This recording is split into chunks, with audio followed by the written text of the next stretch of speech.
Kung Fu Panda 4. É sobre ele que vamos falar hoje. O pior filme da franquia. Ah, que lixo de filme, eu não gostei, não sei o quê. Rapaz, a galera detonou esse filme. Mas aí eu assisti. Será que é tão ruim assim? Eu tenho algumas observações para fazer e nos próximos minutos você vai saber se eu gostei do filme ou não. Antes de começarmos, tenho que falar uma coisa importante. Eu assisti o filme sem spoiler algum, também não acompanhei a crítica, que o pessoal estava detonando o filme. Eu sabia que o pessoal estava detonando o filme, mas eu não sabia por quê. E tipo, não quero ouvir, para que assim eu possa fazer uma avaliação mais justa, sem influência de opinião de terceiros. Mas eu estava curioso para saber o que o pessoal estava criticando tanto nesse filme. Será que eu vou conseguir notar? Será que não? Isso a gente vai descobrir agora. Ah, esqueci uma última coisinha antes de começarmos. Muito importante ressaltar também que eu quase não estava lembrando dos ocorridos dos filmes anteriores. E isso, para quem estava assistindo o Kung Fu Panda 4 pela primeira vez, tem uma certa influência. Ou será que não? Bom, vamos descobrir agora. Então vamos lá. Para começar, a gente precisa fazer um breve resumo dos 3 vilões anteriores que apareceram na franquia. Só vamos saber o que eles queriam, as ambições, e como foi que eles terminaram. No primeiro filme nós tivemos o incrível Tai Lung, um excelente vilão, que depois de levar uma surra do Paul, foi derrotado pelo poder do dedinho lá. E ele foi derrotado fora de cena. Então eu não sei o que aconteceu com ele depois disso. Isso é uma coisa que eu me lembro bem, pois eu assisti o Kung Fu Panda 1 várias vezes. No segundo filme nós tivemos o Shen, que é aquele pavão líder que odiava Panda. Eu confesso que eu não gostei muito do Shen, do vilão, ainda mais por ser um pavão. Pô, no filme anterior você tem um tigre, bombadão, o Tai Lung, especialista em artes marciais, um mestre. E aí depois você tem um pavão que não impõe tanto respeito quanto o Tai Lung. Referente ao design, eu não gostei muito desse vilão do Shen. O Shen foi derrotado por causa de uma viga que caiu em cima dele. Então, supostamente, ele morreu. Quando eu assisti Kung Fu Panda 4, eu não lembrava disso, como ele havia sido derrotado. Já no terceiro filme, nós tivemos o Kai. Esse sim eu gostei do design dele. É tipo um touro. Realmente ele parece ser uma ameaça maior do que um pavão. E guarda essa informação que a partir desse momento eu não lembrava quando eu assisti o Kung Fu Panda 4. O Kai, ele tá mais para uma entidade que veio do mundo dos espíritos. Ele não é um ser vivo. O objetivo do Kai era capturar o Chi dos grandes mestres de Kung Fu para poder ficar cheio de Chi e assim ficar mais forte. Isso eu não lembrava. Mas guarda essa informação aí. Esses foram os 3 vilões do Kung Fu Panda anterior. Dos 3 filmes anteriores. Agora sim, podemos começar a falar do Kung Fu Panda 4. Vamos fazer um resumo aqui rápido para a gente poder contextualizar os pontos que eu quero citar. O filme começa com o mais grandioso vilão de volta, Tai Lung, colocando o terror em uma espécie de mineração lá. Mas tem uma coisa estranha, Tai Lung parece um pouco diferente. E aí logo depois a gente vê o Paul, que está lá lutando com um bicho que parece uma raia. E assim ele derrota a raia e retorna para o vilarejo. No vilarejo, o mestre Shifu fala para o Paul que ele tem que subir de nível, ir para um novo patamar. Ele vai deixar de ser o dragão guerreiro para poder se tornar tipo um líder espiritual, exatamente aquele posto que aquela tartaruga do filme 1 tinha. Dessa vez o Paul seria o mestre dos mestres e teria que dar passagem ao novo dragão guerreiro. No momento que eu assisti e vi isso, eu achei um pouco apressado demais, mas para quem assistiu e lembra dos filmes anteriores, até que faz sentido. Afinal de contas, o Paul, ele tá com o cajado do mestre espiritual, da tartaruga, que eu não lembrava, mas foi adquirido no terceiro filme, quando o Paul derrotou o Kai. Então, já que ele tem o cajado da tartaruga, ele é o mais candidato sim para ser o mestre dos mestres. Mas estamos só começando, eu não tenho nenhuma crítica no momento. O Paul, ele não está muito animado com essa ideia de deixar o posto dele de dragão guerreiro. Ele gosta de ser o dragão guerreiro, de ser reconhecido como herói pela vila e tal. Mas o mestre Shifu insiste que ele tem que escolher um novo sucessor. E neste momento a gente fica sabendo que os 5 Furiosos não estão no filme. Inventaram uma desculpa lá para a ausência de cada um deles. Por exemplo, louva-a-Deus, eu sei que ele estava fugindo de ter a cabeça decapitada pela esposa. Quem sabe a história aí dos louva-a-Deus sabe do que eu tô falando. Os demais estavam em outras missões, enfim. Eu sei que o pessoal criticou a ausência desses personagens, mas pra mim, tudo bem até o momento. E tem um momento lá que o Paul vai escolher os candidatos para ser o próximo dragão guerreiro. E aí você vê uns personagens novos, e aí eu já começo a estranhar. Poxa vida, um dos dragões guerreiros não deveria ser um dos 5 furiosos? A tigresa, por exemplo, que estava disputando esse posto há muito tempo. Tem uns caras habilidosos ali sim, mas eles não fazem parte do grupo do Paul. Deduzo que realmente o dragão guerreiro deveria ser alguém próximo deles, e não aqueles candidatos lá desconhecidos.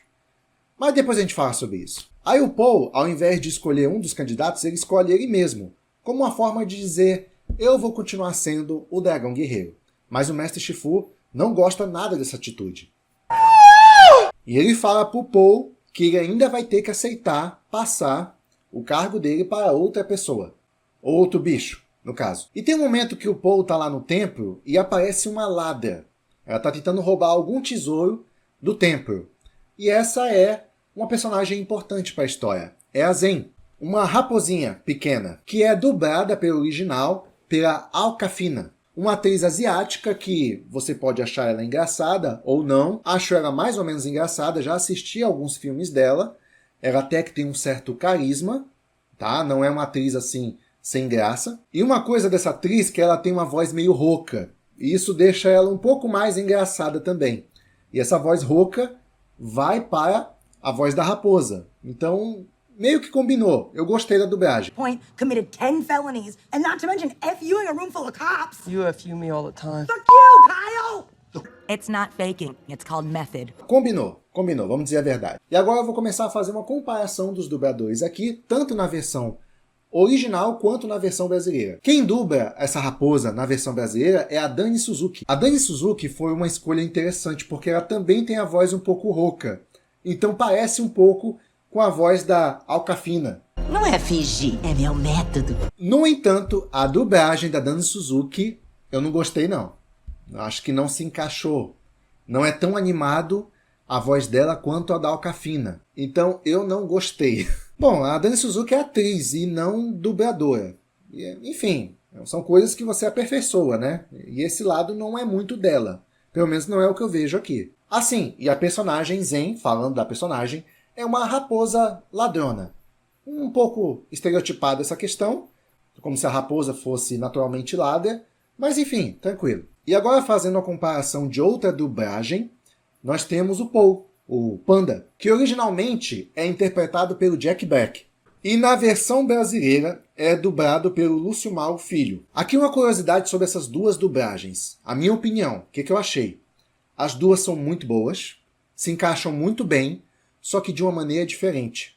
Se você assistiu a versão original do Jack Black, o Paul, ele parece, de certa forma, o Paul, só que com uma outra personalidade. Ele tem o trejeito do Jack Black, aquele jeito animado. E se você assistiu na versão dublada, o Paul, ele também tem uma energia diferente. Me parece mais abrasileirado. E por isso, eu gostei mais da versão brasileira do Paul. É um tanto raro eu preferir a versão brasileira do que a original. Mas os dois mandaram muito bem, dando personalidades distintas pro Paul.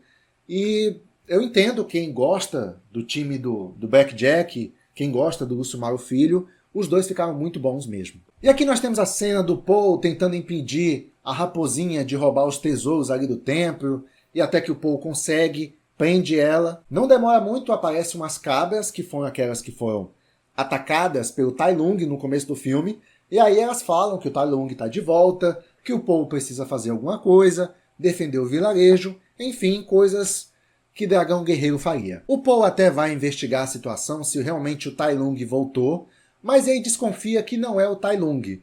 E por causa de uma coisa que a raposinha disse antes de ser presa, Paul desconfia que ela sabe de alguma coisa. Então vai até a cela da raposa perguntar por informações. A raposinha, que é a Zen, informa para o Paul que quem está fazendo isso na verdade não é o Tai Lung, mas sim uma outra vilã chamada Camaleoa. E a raposinha diz que vai ajudar o Paul a encontrar essa Camaleoa, se ele tirar ela da cela. E assim partem os dois juntos para uma jornada em rumo a encontrar a próxima vilã, a Camaleoa. E aqui nessa cena finalmente surge a Camaleoa, que condiz com o nome, uma mestra dos disfarces. Eu vou fazer umas observações sobre essa personagem. Aos poucos eu vou fazendo, mas a primeira observação que eu vou fazer é a respeito da dublagem. Na versão original, a Camaleoa foi dublada pela Viola Davis, e a dublagem dela ficou muito boa. Don't worry.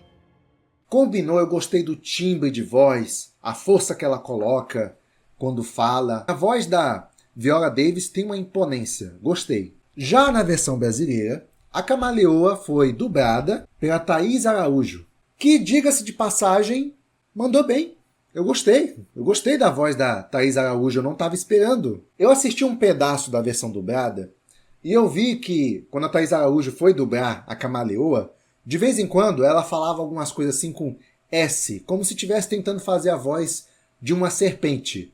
Eu vou matar vocês, uma coisa assim, sabe? Quer mais? Esse foi um timbre que eu não percebi na versão original, mas na versão dublada isso tem. Isso até que ficou legal. Eu vou matar vocês, uma coisa assim, sabe? Tá, mas qual das duas dublagens eu gostei mais?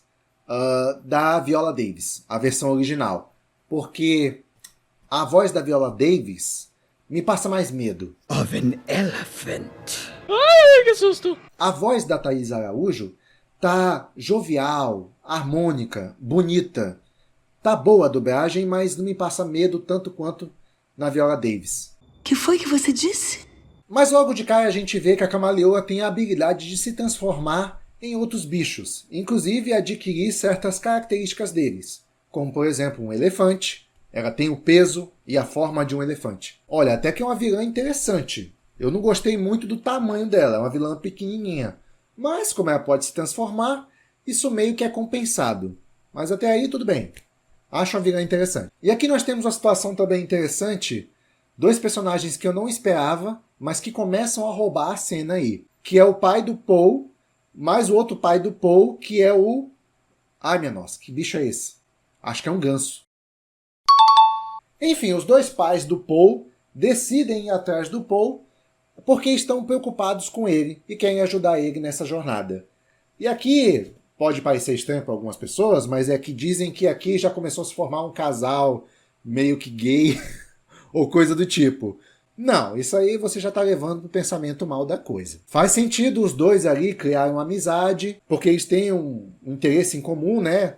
O amor que eles sentem pelo Paul e nada mais do que cuidar dele. Mas a partir desse momento se forma uma dupla interessante. Mas aí tem um momento lá que o Paul vai no bar, arranja confusão com o pessoal lá do bar por causa da raposa, Paul dá uma surra em todo mundo, depois eles vão embora. E uma situação interessante a ressaltar aqui é que logo depois aparecem os dois pais do Paul. E eles sabem que, pela situação dos caras lá, o Paul passou por lá e deu uma surra neles. E é interessante que nessa cena, o pai panda do Paul, ele entra no bar já botando moral, dizendo que tudo que o Paul aprendeu, ele aprendeu com ele, e que ele é ainda mais forte, impiedoso. Eu sou cruel, eu sou mau, eu sou vagabundo, rapá! E na verdade ele não sabe lutar coisa nenhuma. Ele vai ganhando os outros assim só na lábia. Então é uma cena interessante. Isso causa um certo divertimento aí, essa participação dos pais do Paul. Chegando na cidade, finalmente Paul e Zen, a raposa, encontram a Camaleoa. Mas tudo na verdade não se passava de uma armadilha para pegar o cajado do Paul. A própria raposinha atraiu o Paul para essa armadilha, porque, afinal de contas, a Zen, a raposinha, ela é subordinada da Camaleoa. E aqui a gente começa a conhecer as verdadeiras intenções da Camaleoa. Na verdade, ela quer usar o poder do cajado para invocar os grandes mestres de Kung Fu do mundo espiritual, né, para fora do mundo espiritual, para assim poder roubar a habilidade de Kung Fu deles, de cada um deles. Aí eu olhei para essa cena e eu pensei, onde é que eu vi isso? Claro, no Kung Fu Panda 3 tinha um vilão muito parecido. O pior é que não tem nenhuma distância muito grande de um filme para o outro. No Kung Fu Panda 3 tinha isso. Aquele touro lá, ele roubava o chi dos grandes mestres. E a Camaleoa é a mesma coisa. Então aqui, essa Camaleoa já recebeu um upgrade que eu não estava gostando não. Ela tem a habilidade de se transformar nos bichos que ela quiser, inclusive ter algumas características desse bicho, como força, no caso de um elefante. Não bastando isso, ela pode roubar também um Kung Fu desses bichos. Percebe o upgrade? Tipo, é muita força para um vilão só. Isso torna essa personagem um tanto genérica, porque seria interessante que ela tivesse habilidades próprias e isso tornasse ela especial e única. Mas aqui ela fica copiando a habilidade de todo mundo. Eu não gosto disso, eu acho bem genérico. Eu já não estava assim curtindo muito o design dela, porque além de ser magrinha, ela é baixinha, ela não impõe muito medo, né, esteticamente falando. Tudo bem que ela tem a questão de transformação, mas isso dela copiar o Kung Fu dos outros perde o que ela tinha de original. Mas aqui temos uma cena bacana. O primeiro mestre de Kung Fu que ela vai roubar as habilidades de Kung Fu é de ninguém mais, ninguém menos que o Tai Lung, o próprio Tai Lung. E aí o Tai Lung está sendo invocado do mundo espiritual.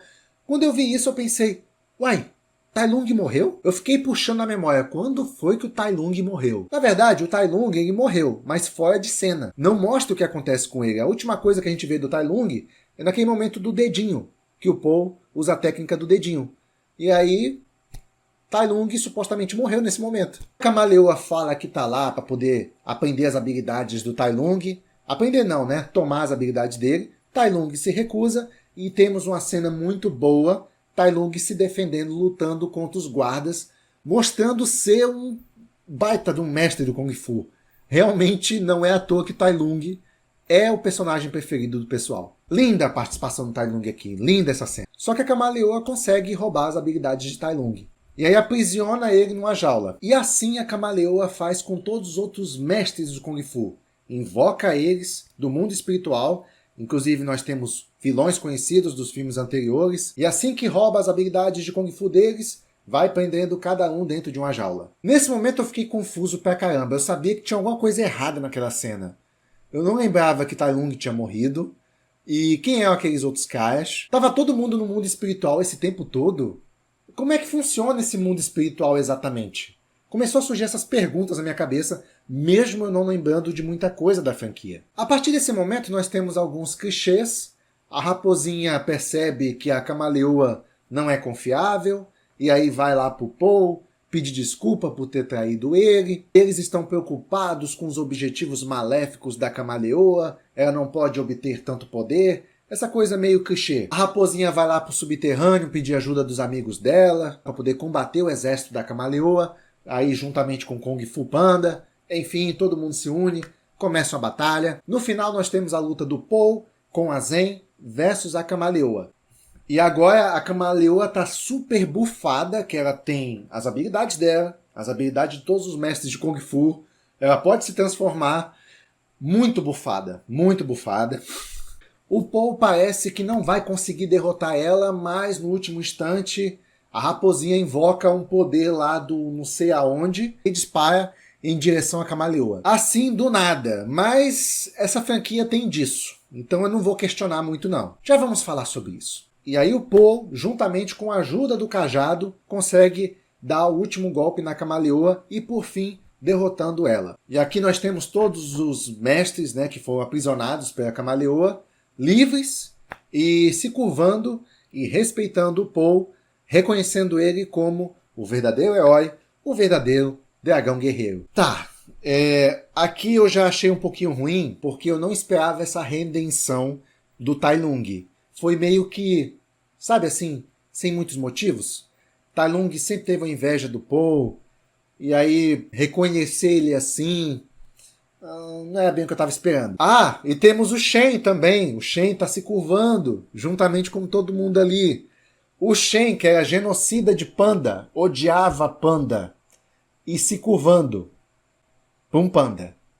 Mas ali todos os mestres voltam para o mundo do espírito, que é de onde eles pertencem, porque estão mortos, porque são mestres de Kung Fu. Eu não sei exatamente qual é o critério do mundo dos espíritos, mas de qualquer forma, o Tai Lung leva a Camaleoa junto com ele. Então, não necessariamente você precisa estar morto para estar no mundo dos espíritos. Nossa senhora, que bagunça, que confusão. E aqui nós temos uma outra cena estranha. Quem retorna para o mundo dos espíritos de boa, na maior paz, é o Kai. Mas o Kai Ele odiava o mundo dos espíritos, ele era doido para sair de lá. Inclusive é isso que acontece no terceiro filme, ele sai com a força do ódio do mundo dos espíritos, levou centenas de anos para ele conseguir sair do mundo dos espíritos, e ele simplesmente retorna de boa.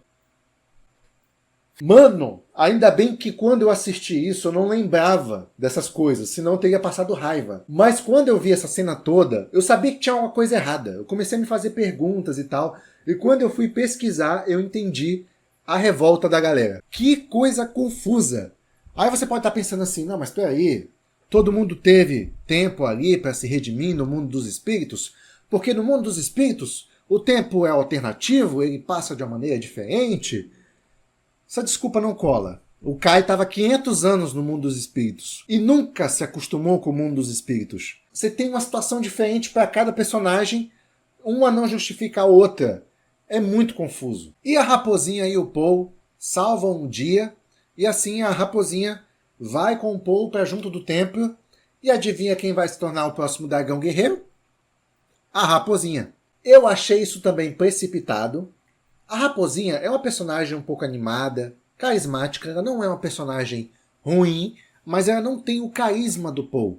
E sem contar que a raposinha ela tem habilidades de ladra, não de Kung Fu necessariamente. E por causa disso ela começa a ser treinada pelos 5 Furiosos que aparecem no final, já com a promessa de ser a próxima dragão guerreiro, mesmo sem não ter nenhuma qualificação. E assim termina o filme com a Zen, a raposa, sendo treinada por todo mundo. E uma das justificativas porque os 5 Furiosos aparecem no final e inclusive não falam nada, é porque a real razão dos 5 Furiosos estarem ausentes no filme é porque o cachê dos dubladores originais, tipo Angelina Jolie, ia sair muito caro. E aí esse filme ele foi feito sem muita coragem, entendeu? Com certo medo, receio. E aí acabaram gastando menos no orçamento desse filme. Mas, pelo que eu vi, ele foi muito bem nas bilheterias. Agora vamos lá. Agora que eu resumi o filme, vamos a algumas observações.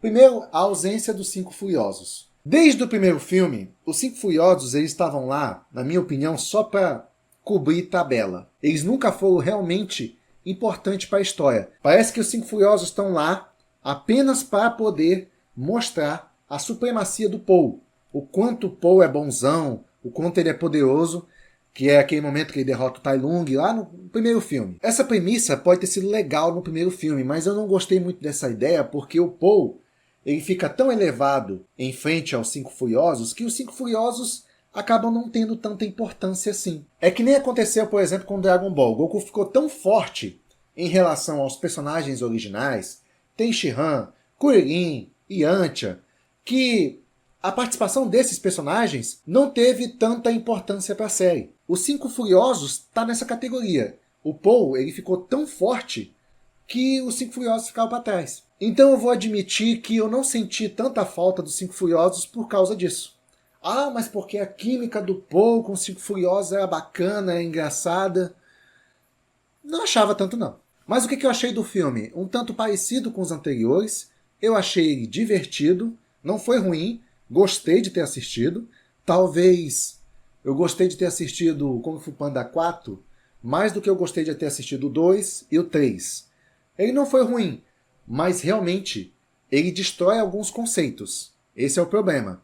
No entanto, ressaltando, ele diverte. É um filme bom para assistir.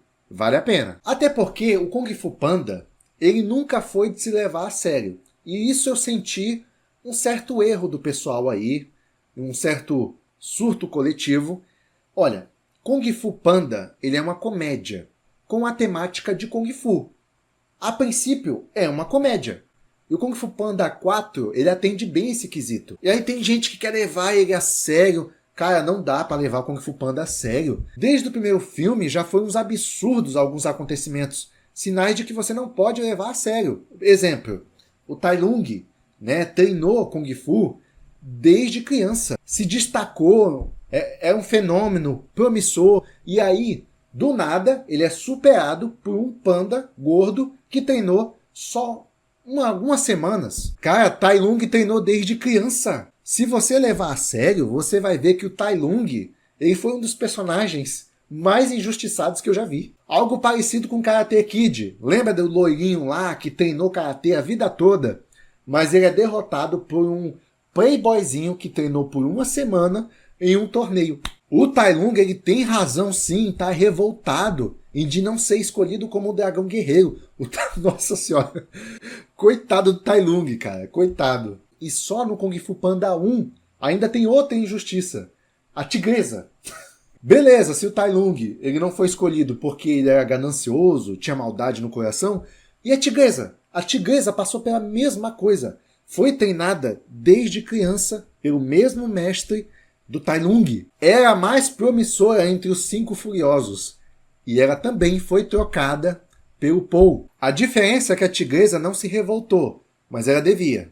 E eu vou te falar uma coisa, essa escola de dojo aí, sei lá, essa escola de Kung Fu aí, do mestre Shifu, é a pior de todas, porque tu treina lá desde criança, tu se destaca e tu ainda não consegue ter o reconhecimento máximo. Sempre uma pessoa de fora que não tem conhecimento nada de Kung Fu, ou só pouco conhecimento, consegue a posição máxima, que foi no caso do Paul e da raposa, né? Mesma situação. É inclusive uma coisa que acontece com muita empresa por aí. Você trabalha como assistente administrativo por 10 anos naquela empresa, você conhece tudo, você é um bom funcionário, nunca se atrasa, faz tudo certinho, mas o pessoal pega alguém de fora que não tem metade das qualificações que você tem e coloca ele para ser teu chefe. É a mesma coisa, é de se revoltar. Se você levar Kung Fu Panda a sério, é de se revoltar. Aí tem um pessoal que fica teorizando, não, por que sei o quê, talvez se ele tivesse derrotado assim, usado aquele poder supremo. Cara, não tem isso no universo Kung Fu Panda, lamento dizer. É só uma comédia com a temática de Kung Fu, não passa disso. Não é para se levar a sério. Mas, pelo menos eu concordo que o quarto filme, ele bagunçou muita coisa, deveria ter sido estabelecido alguns critérios mesmo, para não virar uma bagunça total. Porque até nos desenhos animados, existem critérios, existem condições. Para concluir, eu gostei muito do filme, eu me diverti no critério comédia, mas eu admito que em relação à história, eles se embananaram. Principalmente na parte do mundo espiritual. Então é isso, eu espero que tenha gostado. Essa foi a minha avaliação sincera sobre Kung Fu Panda 4. Se gostou do vídeo, deixa seu like, isso me motiva demais a trazer mais conteúdo, fazer mais vídeo para você. E também comente aqui se você concorda com alguma coisa que eu disse ou não. Sei que o pessoal é muito sensível quando se fala em Kung Fu Panda, então eu adoraria ouvir sua opinião. Sem mais, vou ficando por aqui. Até o próximo vídeo. Até lá! Everybody knows Kung Fu fighting. Always some fun.